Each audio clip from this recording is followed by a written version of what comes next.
aujourd'hui le 12 décembre 2025, à pratiquement un mois, voire un mois et demi dans d'autres localités où nous vivons une pleine saison sèche.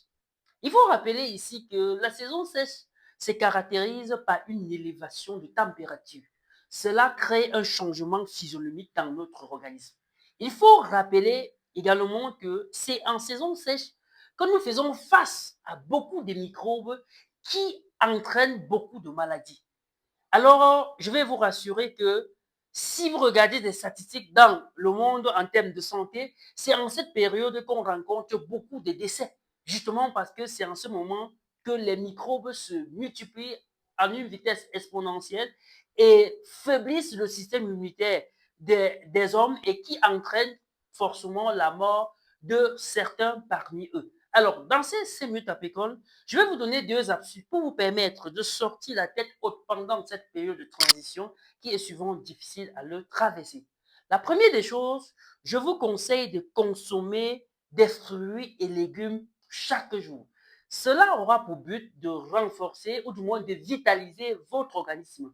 Parce qu'il faut dire que chaque jour que Dieu a créé, votre organisme lutte et défend votre système immunitaire, vous défend face à certains microbes.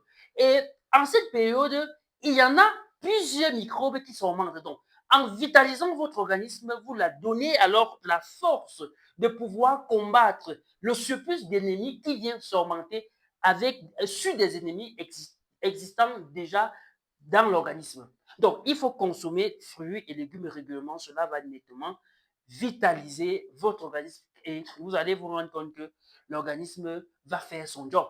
La deuxième des choses, vous devrez consommer du miel. Pourquoi le miel? En cette saison sèche, vous allez vous rendre compte que, surtout pour ceux qui sont en Afrique, nous avons 80% de nos routes qui ne sont pas bitunées. Ça veut dire, en longueur de journée, quand vous sortez de chez vous pour aller dans vos lieux de service, vous absorbez une bonne poignée de poussière. Alors, le miel va avoir pour but d'absorber ces déchets et nettoyer l'organisme. Le miel a pour but également de renforcer votre système immunitaire. Donc, une consommation régulière des miels pendant cette période vous met à l'abri de certaines pathologies. Et pour des recettes, pour l'utilisation, est-ce qu'il faut seulement consommer? Oui, vous pouvez consommer simplement, mais vous pouvez également associer à cette consommation du miel avec de la propolis. La propolis, c'est un antibiotique antifongique naturel que l'on récolte dans les ruches, pour ceux qui en savent. Vous associez les deux dans un demi-verre d'eau et avec du citron et avec 2 cuillerées de miel chaque soir. Je vous rassure, vous allez sortir tête haute pendant cette période. Si toi qui me découvres à travers cette vidéo, moi c'est Nila Fobassou William, artisan des ressources vivantes et naturelles et promoteur de l'entreprise Adas Amis des abeilles solidaires. Si l'apiculture c'est un domaine qui t'intéresse, mon cher ami, quelle qu'en soit ta localité, si tu n'es pas camerounais ou tu n'es pas à mesure à te déplacer pour venir suivre certaines de nos formations que nous organisons en présentiel ici dans la ville de Chang.